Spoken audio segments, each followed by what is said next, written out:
I found my wife's secret pregnancy announcement dedicated to my best friend. That's the headline, isn't it? The one that'll get clicks, get people talking.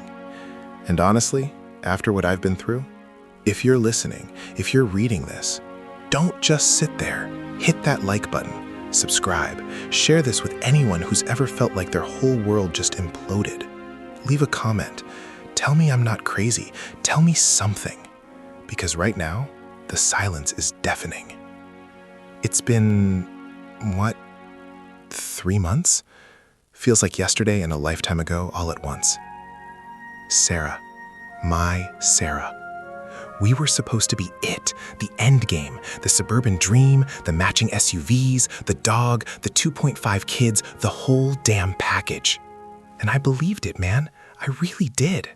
I was convinced I'd won the lottery. Met her at that dive bar downtown, the one with the stitty floors and the jukebox that only played 80s power ballads. She was gorgeous, of course, but it wasn't just the looks. It was the way she laughed, like a genuine, unrestrained burst of joy, the way her eyes crinkled at the corners.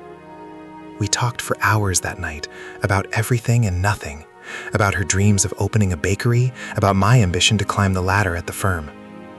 It was electric, like finding a piece of yourself you didn't even know was missing. We dated for a year, a whirlwind, then the proposal, in Paris of all places. Classic, right? I'm not really a flashy guy, but for her, I'd do anything. And she said yes, of course. She cried, I cried. It felt perfect. We got married the following summer, a small ceremony, just family and our closest friends. Mark was my best man.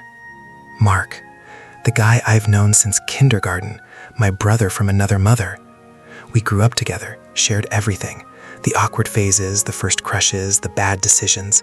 He was always there, solid, dependable, my rock. And Sarah loved him too. They had this easy camaraderie, this natural banter that I always found reassuring. I'd joke about them being too friendly and she'd just roll her eyes and playfully swat my arm. "He's your best friend, idiot," she'd say, her smile wide and innocent. I never questioned it. Why would I? Mark was family. He was the godparent we'd talked about for our future kids. He was the guy who'd bail me out if I ever got into real trouble. The guy who'd probably roast me mercilessly at my 50th birthday party. Our life together was good, really good. We bought a house in a nice neighborhood, the kind where people actually have lawn ornaments and kids ride bikes on the sidewalks. We settled into a comfortable routine. Weekends were for farmers markets, brunch, and movie nights on the couch, her head on my chest. Weeknights were work, dinner, and then collapsing into each other's arms. We talked about kids constantly. Timing was everything, we said. We wanted to be financially stable, travel a bit more, get the house just right. She'd already picked out names, a whole list of them, scribbled in a little pink notebook she kept hidden in her nightstand. Lily, Grace, Emily for girls, Ethan, Noah, Liam for boys. I loved hearing her talk about it, her eyes lighting up with a future we were building together. I was so damn proud of her, of us. She'd even started taking some online courses, trying to figure out the business side of her bakery dream. I encouraged her every step of the way, brought her coffee in bed, proofread her business plans, celebrated every small victory. She was everything I'd ever wanted, and I thought she felt the same. I swear I did. The first inkling, the tiny crack in the perfect facade, came almost a year into our marriage. Nothing concrete, just a nagging feeling. She'd been spending more time on her laptop lately, late at night when I was already winding down. I'd catch her typing furiously, then quickly closing windows when I walked into the room. "Just work stuff," she'd say, her voice a little too cheerful. Or, "Just looking up recipes for inspiration." I chalked it up to her bakery ambitions. She was dedicated, after all, passionate. That's what I loved about her. But then there were the hushed phone calls. I'd hear her on the other line, her voice low and urgent, then abruptly ending the conversation the moment she heard my footsteps. "Who was that?" I'd ask, trying to sound casual. "Oh, just my mom," she'd reply, her gaze fixed on her phone screen. My mother-in-law lived 3 states away. They talked regularly, sure, but these calls felt different, secretive. I started noticing little things. A scent of cologne on her clothes that wasn't mine, subtle, but it was there. I'd bury my nose in her hair, inhale that familiar floral shampoo, and then catch a faint whiff of something else. Something masculine. I asked her once if she'd been around anyone, had a strong cologne on. She just laughed it off. "Maybe it was your cologne rubbing off on me when we hugged," she said, batting my cheek. And I believed her. Why wouldn't I? This was Sarah. My Sarah. But the unease began to settle in, a cold, heavy stone in my gut. It was like a whisper at the back of my mind, something I couldn't quite articulate, but it wouldn't go away. I started checking her phone when she was in the shower. I know. I felt like a complete asshole. The thought of it made me sick. But this feeling was like a parasite, gnawing at my sanity. I'd scroll through her messages, her call logs, looking for anything. Nothing. Absolutely nothing. Her conversations with friends were innocuous. Her texts to me were loving. Her calls were mostly to family or work-related contacts. It was maddening. The absence of evidence was almost more unnerving than finding something. It made me question myself. Was I going crazy? Was I just being paranoid?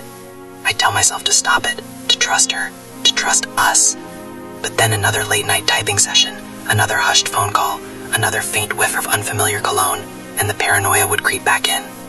I started staying late at work, not because I had to, but because the thought of coming home to an empty house, or worse, a house where something felt off, was becoming unbearable. I'd sit at my desk, staring at spreadsheets, my mind replaying conversations, looking for clues in every word, every gesture. One Saturday, Sarah said she was going to a pottery class. She'd been talking about taking one for months, a way to de-stress. I was happy for her. I really was. I made myself a huge breakfast, read the paper, and enjoyed the quiet. Around lunchtime, I decided to surprise her. I wanted to bring her some lunch, maybe a fancy coffee. Her pottery studio was on the other side of town, in an artsy district I rarely visited. I plugged the address into my GPS and headed out. The drive was longer than I expected. Traffic was a nightmare. By the time I got there, it was almost 3 p.m. I found the studio, a cute little place with large windows. I parked across the street, a little disappointed she wouldn't be there anymore. I was about to turn around when I saw a familiar figure walking out, laughing. It was Mark, and right beside him, holding his arm, was Sarah. My Sarah. They were laughing about something, their heads close together. He leaned in and whispered something in her ear, and she giggled, a sound that usually made my heart swell, but now sent a shiver down my spine. They were walking towards his car, a sleek black sedan I recognized from our driveway. He opened the passenger door for her, and she slid in.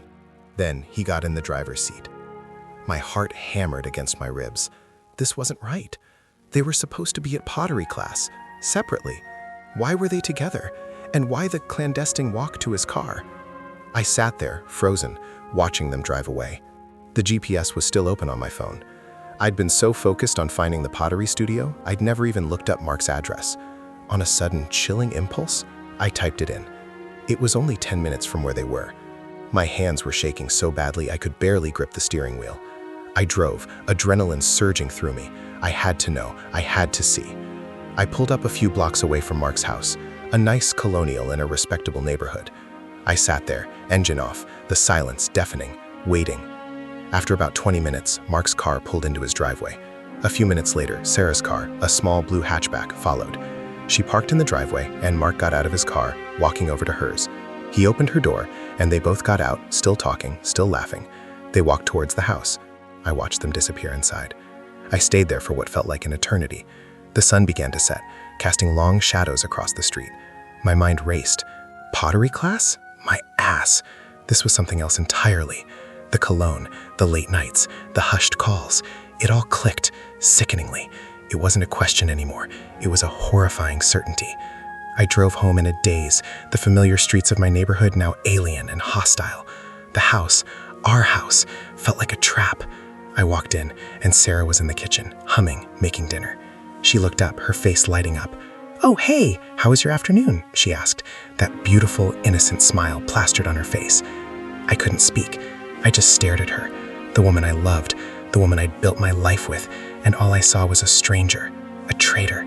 The air in the room grew thick, heavy with unspoken accusations. I forced a smile. "Fine," I managed, my voice rough. "Just fine." I walked past her into the living room and sank onto the sofa, the weight of the world crushing me.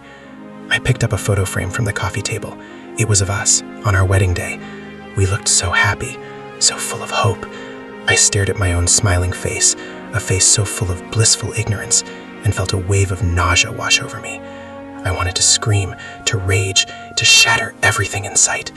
But instead, I just sat there, the photograph a mocking testament to a life that was a lie. Later that night, after Sarah had gone to bed, I couldn't sleep. The house was silent, but my mind was a roaring tempest. I crept into her home office, the room she used for her bakery research.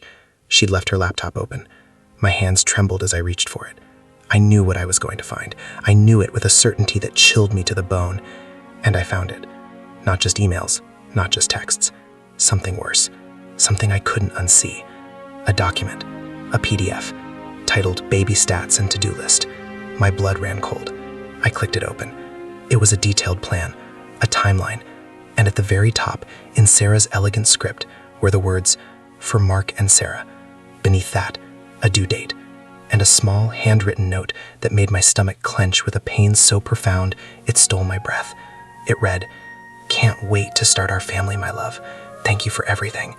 The thank you was underlined. My best friend's name, my wife's secret, my unborn child. Everything collapsed, shattered, gone. That document, it wasn't just a plan. It was a confession, a meticulously crafted testament to their betrayal. I scrolled through it, each word a fresh stab wound. There were details about prenatal vitamins, nursery decor ideas, even a list of potential godparents, with Mark's name prominently featured. There was a section on navigating the reactions of friends and family, with a subheading that made me want to vomit. Dealing with John. Dealing with John. Like I was some kind of obstacle, an inconvenience. My life, my love, my supposed future, all reduced to a problem to be managed. There was also a section on finances, detailing how they've been pooling money for the nursery for future medical expenses. They'd been planning this, together, for months, maybe even years. The thought was staggering. How could I have been so blind, so utterly, pathetically oblivious? I remembered all those late nights Sarah had spent working, all those hushed phone calls, the subtle shifts in her behavior, the little evasions. I dismissed them as stress, as her passion for her dream. I'd been so busy being the supportive husband, the loving partner, that I'd failed to see the elaborate charade unfolding right under my nose. The cologne, the late nights at work, the sudden pottery classes. It was all a carefully orchestrated deception. And Mark, my best friend, the guy I'd confided in about everything, including my hopes and dreams for starting a family with Sarah, the man I'd trusted implicitly, the man who was apparently living a parallel life with my wife. I felt a primal scream building inside me, a raw, guttural sound that I desperately tried to suppress. I couldn't let Sarah hear me. Not yet. Not until I'd processed this horror. I closed the laptop, my hands still shaking, but now with a cold, controlled fury. I felt numb, detached, like I was watching this scene unfold from a distance. This wasn't my life. This couldn't be real, but the evidence was undeniable. The document was stark, cold, and irrefutable. I stumbled out of the office, my legs feeling like lead. I walked into her bedroom. Sarah was asleep, her breathing soft and even. She looked so peaceful, so innocent. The contrast between her serene slumber and the monstrous secret she held within her was almost unbearable. I stood there, looking at her, the woman I had loved, the woman I had planned a future with, and felt nothing but a vast, echoing emptiness. My heart felt like a hollowed-out shell. All the love, all the trust, all the hopes I had poured into our relationship had been reduced to ash. I felt a surge of anger, hot and visceral, but it was quickly followed by a crushing wave of despair. How could she? How could they? The betrayal cut deeper than any physical wound. It was an assault on my very identity, on my sense of reality. I had been living a lie, a carefully constructed illusion, and now the curtain had been ripped away, exposing the ugly truth beneath. I wanted to wake her up, to confront her, to demand an explanation, but what explanation could possibly suffice? What words could mend a bond that had been so thoroughly and deliberately broken? I backed away from the bed, unable to bear the sight of her peaceful face. I walked out of the bedroom, out of the house, and into the cold night air. The streetlights cast an eerie glow on the familiar suburban landscape. Everything looked the same, but it felt entirely different. My world had been irrevocably altered. I got into my car, the engine a low rumble in the oppressive silence. I drove, aimlessly at first, then with a growing sense of purpose. I had to go somewhere, anywhere. But where could I go? Who could I tell? The shame was a suffocating blanket. The humiliation was almost too much to bear. I pulled over to the side of the road, the headlights illuminating a deserted stretch of highway. I leaned my head against the steering wheel, tears finally streaming down my face. They were tears of pain, of rage, of profound grief. The grief for the life I thought I had, the future I had so eagerly anticipated, the love I believed was real. All of it, gone, vanished into the ether, replaced by a gaping void of deception and heartbreak. I stayed there for a long time, the sobs racking my body. The silence of the night was broken only by my own broken cries. I was utterly alone, adrift in a sea of betrayal. The sun was beginning to peek over the horizon, painting the sky in hues of gray and pink when I finally started the car again. I had no idea where I was going or what I would do next, but I knew one thing. I couldn't go back. Not to that house, not to that life, not to the man I thought I was. The man who was foolish enough to believe that love, trust, and loyalty were enough to build a forever on. They weren't. Not when betrayal wore the face of your wife and the voice of your best friend. And that was the hardest truth of all. The sun was rising, and my world was still in darkness. I drove for what felt like hours, the highway blurring into an endless ribbon of asphalt under the relentless glare of the rising sun. Every mile marker was a reminder of how far I'd gone, but also how utterly lost I was. My mind was a chaotic storm of fragmented memories, replaying Sarah's every smile, every touch, every whispered "I love you," now tainted with the bitter knowledge of their conspiracy. The image of that document, baby stats and to-do list, and the chilling inscription, "For Mark and Sarah," was seared into my retinas. It wasn't just a plan, it was an eraser. My existence, my role in their meticulously constructed narrative was reduced to dealing with John. John, that's all I was to them. An obstacle, a variable to be managed. The sheer audacity of it all, the cold calculation, was staggering. I ended up at a deserted diner hours later, the kind with chipped Formica countertops and coffee that tasted like lukewarm regret. I ordered a stack of pancakes, the kind I used to devour with Sarah on Sunday mornings, but I could barely manage a bite. The waitress, a woman with tired eyes and a perpetually bored expression, didn't seem to notice my internal inferno. She just refilled my coffee mug mechanically, her movements efficient, devoid of any warmth. The silence in the diner was thick, punctuated only by the clatter of silverware and the low murmur of a crackling radio playing country music that felt like a cruel joke. I kept replaying the scene in my mind, Sarah asleep, her face a mask of innocence, while I, the fool, was poring over their plans for a child that wasn't mine, a child conceived in infidelity with my closest friend.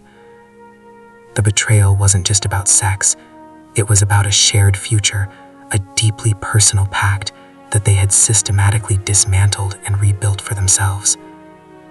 I pulled out my phone, my thumb hovering over Mark's name. What would I say? "Hey buddy, fancy meeting you at Sarah's bakery planning sessions. Oh, and by the way, congratulations on the baby, you magnificent bastard." The rage coiled in my gut, a serpent ready to strike. But beneath the rage was a profound emptiness, a hollowness that gnawed at me. Mark, my brother, the guy who had held my hand at my father's funeral, the man I'd called when my dog died, when I got passed over for that promotion, when I just needed to vent about the mundane frustrations of life. He was the one person I thought would always have my back. Now, he was the one who had orchestrated my deepest humiliation. I remembered a conversation we'd had just a few months ago. him lamenting his own stagnant love life, his desire for a family. He'd looked so genuinely sad, so lost. Was that all an act? A performance? Had he been watching me, Sarah, and our comfortable, happy life, simmering with envy and resentment, plotting his revenge? Or was it something else entirely? Was it just lust? Pure, unadulterated, selfish lust that had consumed him, blinded him to the devastating consequences. I traced the rim of my coffee mug, the ceramic cool against my fingertips. The thought of confronting him, of seeing the guilt or, worse, the defiance in his eyes, was almost more than I could dare. I couldn't. Not yet. I wasn't ready to be that raw, that exposed. I needed to breathe. I needed to think. I needed to figure out how to put the pieces of my shattered life back together, if they could even be pieced back together. I paid for my untouched pancakes, leaving a generous tip for the weary waitress. As I walked out, the sunlight felt harsh, unforgiving. The next few days were a blur of isolation and forced normalcy. I went to work, mechanically going through the motions, nodding at colleagues, attending meetings, my mind a million miles away. I'd catch myself staring into space, my colleagues' voices fading into an indistinct buzz. My boss, a perpetually stressed man named Mr. Henderson, had called me into his office on Monday morning. "John," he'd said, his brow furrowed, "you seem a little distracted. Everything all right?" I'd managed a tight smile. "Just a rough weekend, sir. Personal stuff." He'd nodded, but his gaze lingered, full of a kind of concerned suspicion that made me feel even more like a specimen under a microscope. I wanted to scream. My wife is pregnant with my best friend's baby, and my entire life is a lie. But the words wouldn't form. Sarah, of course, was playing her part perfectly.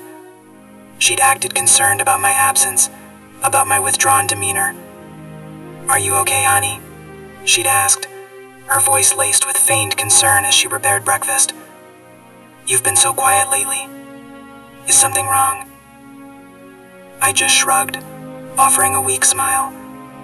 "Just tired. Work has been intense." I couldn't look her in the eye. Every glance felt like a betrayal, every touch like a violation.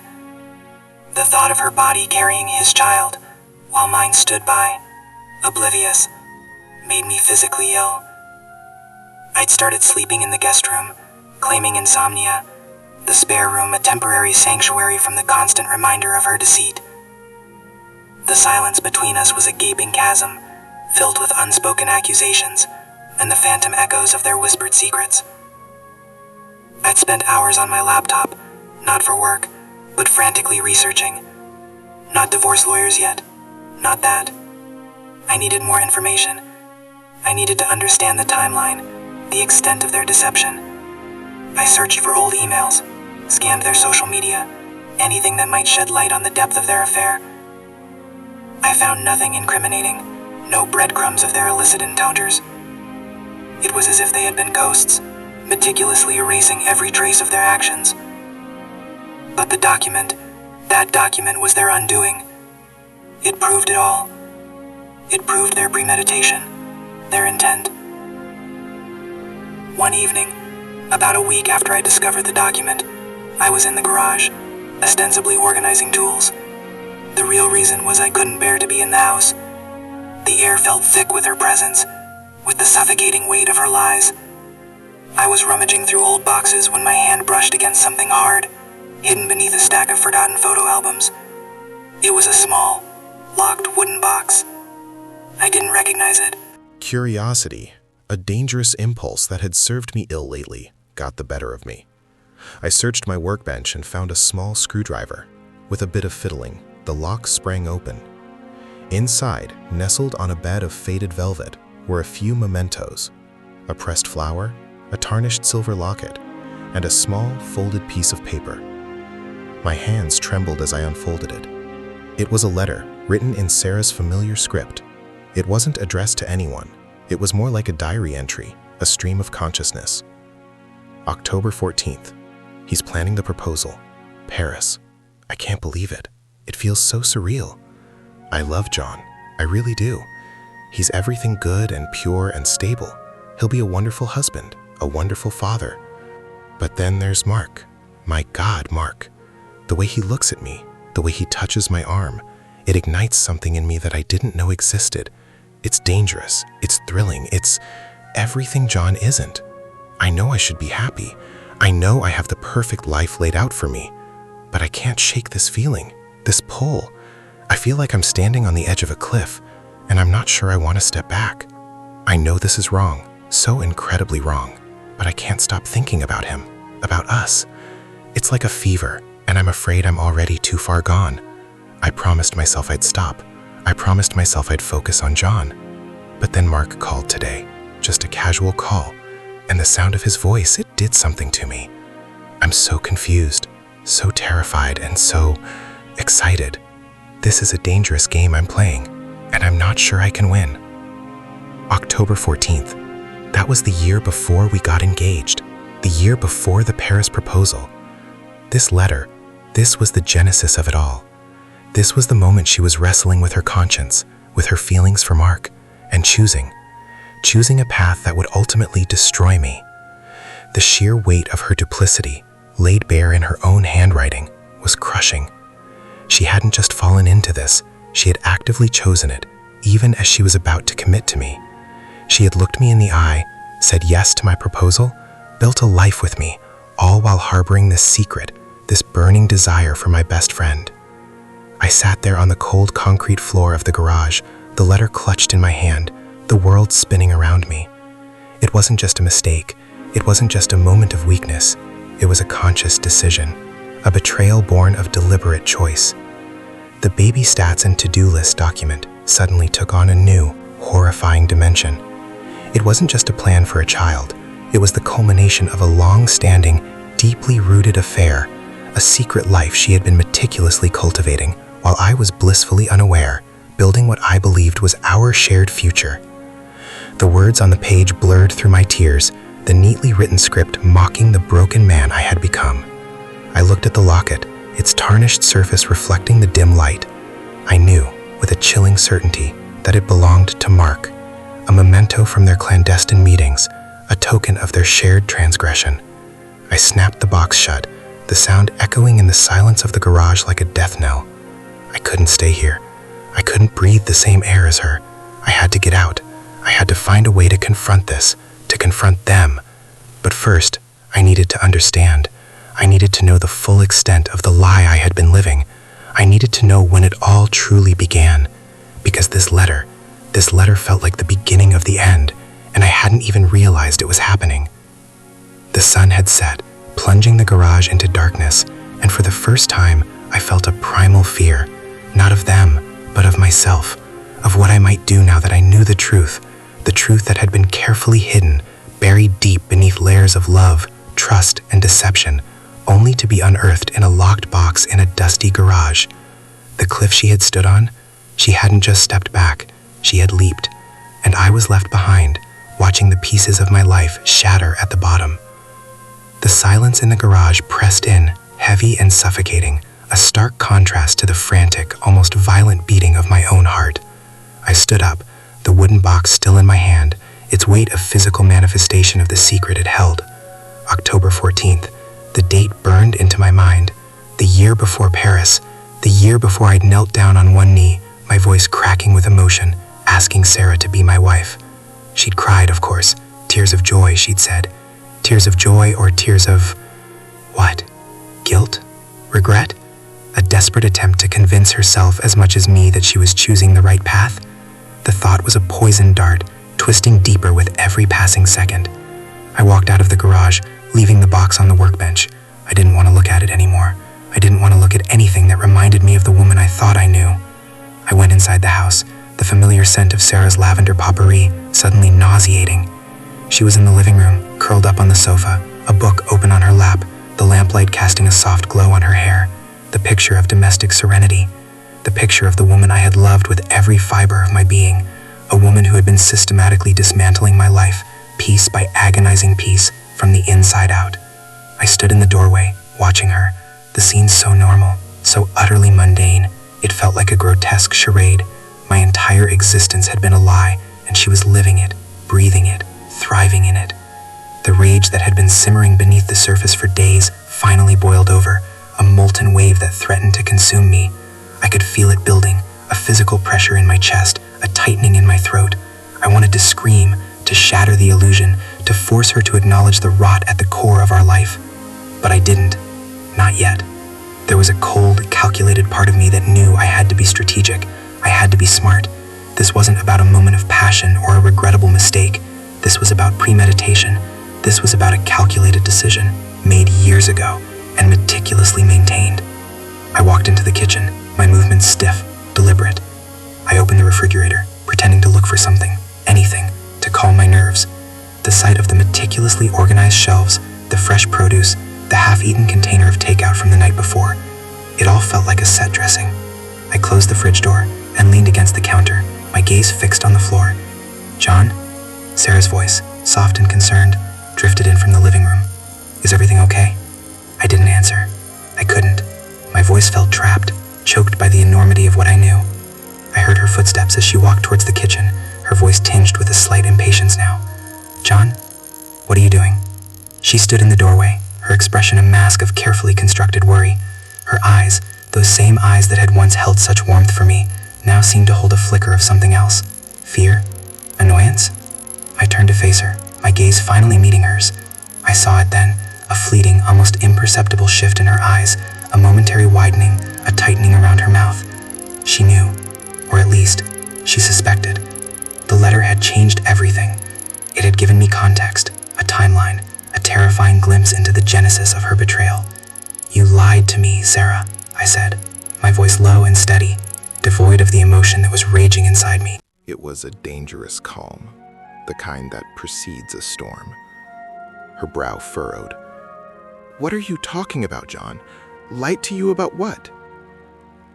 "October 14th, I said, the date hanging in the air between us like a brand. A year before Paris, before the proposal." Her eyes darted away, a telltale sign. She took a small step back, her hand instinctively going to her throat. I don't know what you mean." "Don't you?" I took a step towards her, closing the distance that separated us. The air crackled with unspoken accusations. "I found a letter. In the garage. In a box. A letter you wrote to yourself." Her face paled, her carefully constructed composure starting to crumble. The mask was slipping. "John, I was confused back then. It was a difficult time." "Confused?" The word came out as a harsh whisper. "You were in love with my best friend. You were already having an affair, weren't you? While you were stringing me along, while you were letting me believe I was the only one." The rage was a physical force now, pushing me forward. Her voice trembled. "It wasn't like that. It was complicated." "Complicated? What's complicated about choosing to be with one man while you're engaged to another? What's complicated about letting that man propose, build a life with you, knowing you were still sleeping with someone else, someone he considered family?" The words spilled out of me, a torrent of pent-up pain and fury. Tears welled up in her eyes, blurring her vision. "I never meant to hurt you, John, I swear. Never meant to hurt me." I let out a bitter laugh, a sound that was devoid of humor, filled only with pain. "You built an entire life on a foundation of lies, Sarah. You let me believe in us, in our future, while you were secretly planning another one, with Mark." She flinched at his name. We were young. We made mistakes. Mistakes? My voice rose, losing its carefully maintained control. This wasn't a mistake. This was a choice. A series of choices. Every time you looked me in the eye, every time you said I love you, every time you made love to me, you were lying. And he was right there, wasn't he? My best friend. The man I trusted with my life. She started to sob, her body shaking. I didn't know what to do. I was so torn. Mark, he was so passionate. He made me feel alive in a way you never could. The words hit me like a physical blow, knocking the wind out of me. In a way I never could. I felt a cold dread creep into my bones. Was that it? Was my love, my steady, unwavering devotion, not enough? Was it so dull, so mundane, that she had to seek excitement elsewhere? So you chose passion over love, excitement over loyalty. You chose a cheap thrill over a lifetime of commitment. It wasn't cheap, she cried, her voice raw with desperation. It was real, for a while. Real? I stepped closer, my voice dangerously low. Was the pregnancy test real? Was the baby stats list real? Was the dealing with John entry real? The words from the document, the cruel, cold finality of them, echoed in my mind. Her eyes widened in panic. She hadn't expected me to know about that. The carefully constructed facade was crumbling entirely now, revealing the raw, terrified woman beneath. How did you know about that? Because I found it, I said, my voice flat. I found your little roadmap to a perfect life, a life that conveniently excluded me. I saw the moment of realization dawn in her eyes, the understanding that her secret was out, her meticulously crafted plan exposed. John, please, she pleaded, reaching out a hand towards me. I recoiled as if she touched me with fire. Don't touch me, I said, my voice hardening. I don't want to hear your excuses. I don't want to hear about your confusion or your passion. I want to know why. Why him? Why betray me like this? She lowered her hand, her shoulders slumping. The fight seemed to drain out of her, leaving behind a hollow shell. I don't know, John. I fell for him. It was an addiction. I couldn't stop. An addiction, I repeated, the word tasting like ash in my mouth. So, I was just the convenient placeholder, the man you kept around for security, for stability, while you played your little game on the side. She looked down at her hands, unable to meet my gaze. I never thought it would go this far. I never thought I'd get pregnant. But you did, I said, my voice hardening again. And you decided to keep it, to build a family with him, a family that I was never meant to be a part of. The image of the ultrasound photo flashed in my mind, the tiny, developing form that represented my complete erasure from their lives. A long, heavy silence descended upon the kitchen, broken only by Sarah's ragged breaths. The reality of our situation, the shattered pieces of our life, lay starkly between us. There was no room for negotiation, no possibility of reconciliation. The trust had been irretrievably broken, the foundation of our marriage reduced to rubble. So, I said, my voice quiet but firm, what happens now? She looked up, her eyes red-rimmed and full of a desperate plea. John, please, let's talk about this. We can work through this. I shook my head, a slow, deliberate movement. There's nothing to talk about, Sarah. You made your choice, years ago, and then you doubled down on it. You chose him. You chose this baby. You chose a life without me. But I love you, John, she cried, her voice cracking. No, I said, the finality of the word chilling even to my own ears. I was your husband, the man you married, the man you lied to, the man you planned to discard. That's who I was, and I can't be that man anymore. I turned and walked out of the kitchen, not looking back. I went into our bedroom, the room where we'd shared so many nights, so many dreams. I opened my closet and began to pack a bag, not with anger, not with rage, but with a profound, soul-deep sadness. Each item I folded, each shirt, each pair of jeans, felt like a memory I was carefully tucking away, a chapter of my life I was closing. As I backed, I heard Sarah's footsteps approaching the bedroom door. She stood there, silhouetted against the hallway light, her face a mask of despair. "Where are you going?" she whispered. "Somewhere I can breathe," I said, not turning around. "Somewhere I can try to figure out who I am without you." "John, please, don't do this." Her voice was a choked sob. I finally turned, my bag in my hand. Her face was streaked with tears, her hair disheveled. She looked like a stranger. "You already did this, Sarah. You did this a long time ago. I was just too blind to see it." I walked past her, out of the bedroom, out of the house. The night air was cool against my skin, a welcome relief from the suffocating atmosphere of my former life. I got into my car, the familiar leather of the driver's seat feeling foreign. I didn't know where I was going. All I knew was that I couldn't stay. I had to escape the wreckage. I had to find a way to pick up the pieces of a life that had been systematically dismantled by the two people I had loved and trusted the most.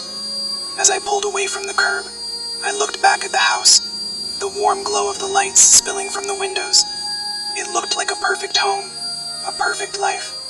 But I knew the truth. Beneath the facade, it was a house built on a foundation of betrayal, a life constructed from lies. And I was finally walking away, leaving it all behind. The road ahead was uncertain, shrouded in a darkness I had never anticipated. But for the first time in days, as I drove away, a sliver of something akin to peace, a fragile sense of liberation, began to unfurl within me. The pain was still there, a gaping wound, but it was mine. And it was the beginning of my own story, finally, unwritten and untainted.